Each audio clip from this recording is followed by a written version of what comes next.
Halo, selamat malam. Baik lagi dengan gue Om Ardi Kedut. Teman-teman, apa kabar semuanya? Ya, malam ini gue mau ngebahas sedikit mengenai take over, teman-teman ya. Take over, buset dah ya. Sebenarnya take over ya, judulnya gue kasih judul take over tuh mahal loh. Gue kasih tagline take over tuh mahal. Kenapa tuh mahal? Jadi gini ya teman-teman ya. Jadi sebenarnya ya, sebenarnya take over itu kan sebenarnya tambahan ya nggak? Cuman tambahannya di beda bank. Tapi Om, saya take over bukan karena pengen tambah sih Om, karena nggak seneng saya sama pelayanan di bank sebelumnya. Iya, itu kan basa-basinya, ya nggak? Walaupun memang ada kesan kayak nggak terlayani Om di bank A. Misalkan di bank A sebelumnya di bank A sebetulnya. Bank A orang jutek-jutek Om. Nah, saya mau pindah aja ke bank B. Bank B kayaknya orangnya welcome-welcome deh. Kemarin waktu kita proses juga cepet. Nah, ya nggak? Tapi tetap ada top up-nya sih Om. Nah, ya nggak?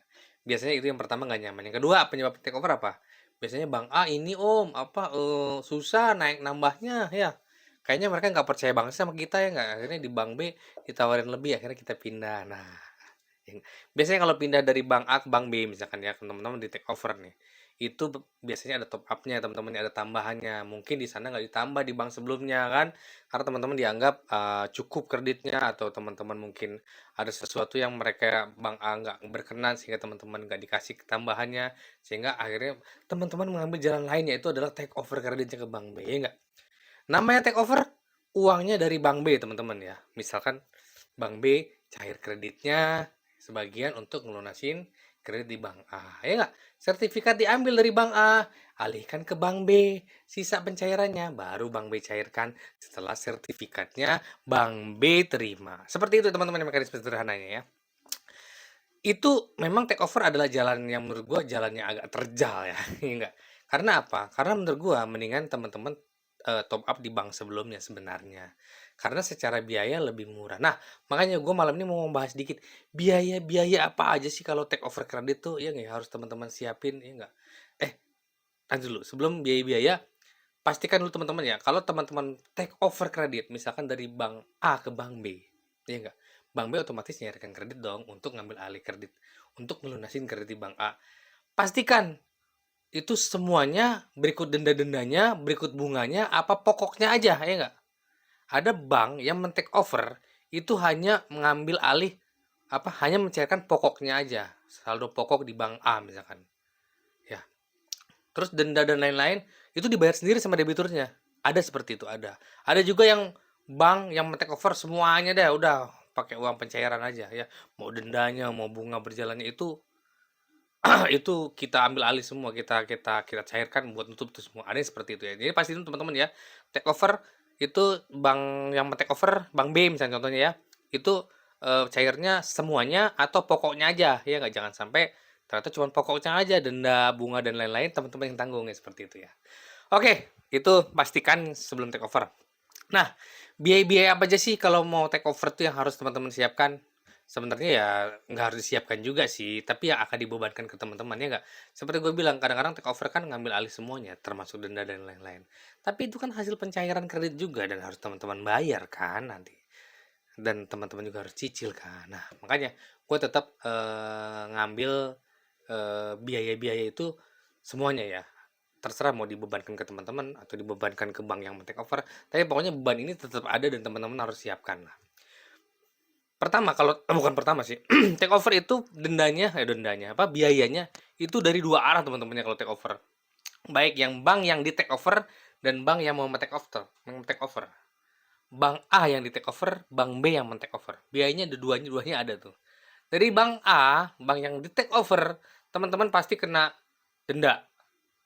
Dan biasanya denda take over tuh lebih tinggi dibanding denda pelunasan dini, denda ya pokoknya lunasin sendiri lah.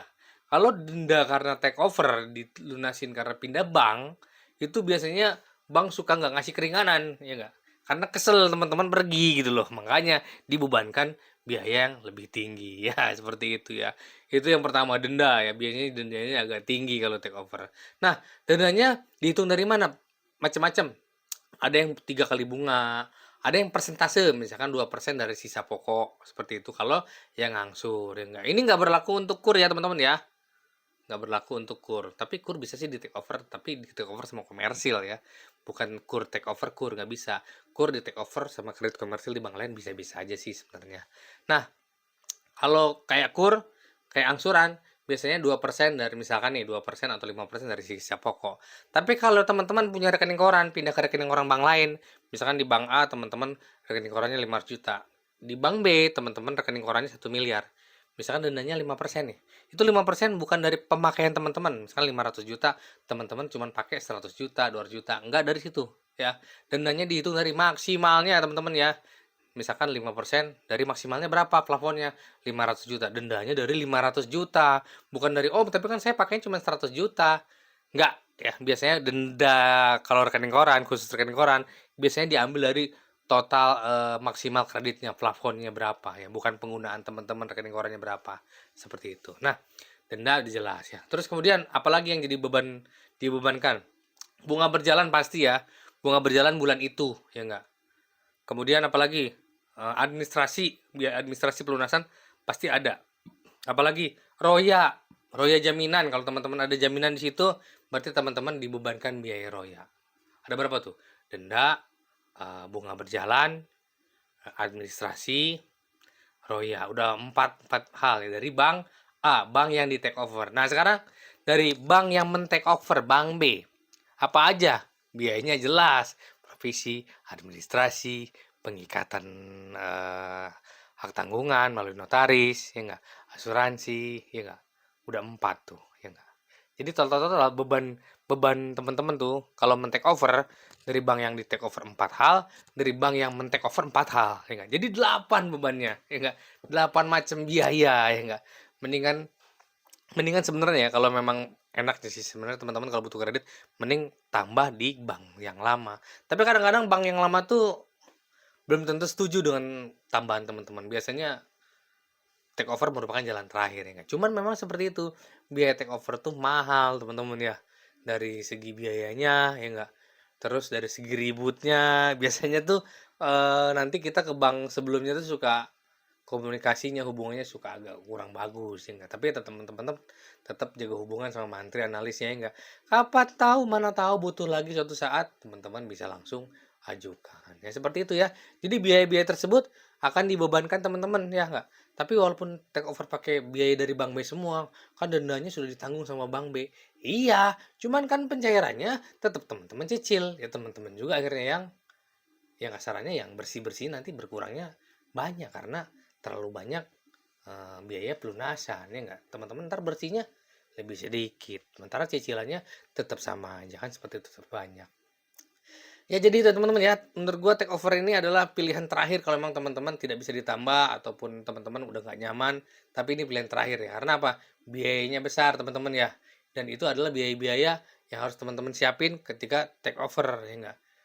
Jadi itu aja ya yang bisa gua bahas mengenai biaya-biaya take over yang sebenarnya mahal ya enggak. Teman-teman pikir-pikir lagi, coba teman-teman hitung biayanya berapa, bunganya berapa. Dari itu teman-teman bisa comparein sama keuntungan yang teman-teman bisa ambil ketika teman-teman dananya ditambah melalui take over. Oh, tapi kalau take over kan saya up-nya sampai 1 M Om, sampai 500 juta Om. Peningkatan kreditnya. Oke, sekarang 500 itu bisa nggak nutupin biaya-biaya yang keluar daripada take over ya nggak? Biaya dari bank A yang di take over maupun dari bank B biaya kredit bank yang men take over. Nah itu pikir-pikir lagi ya, hitung-hitung lagi ya nggak?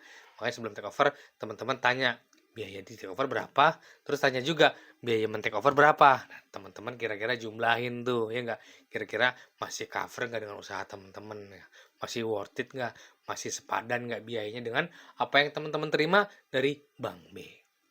Oke guys, itu aja ya penjelasan sedikit mengenai biaya-biaya take over yang mahal ya enggak.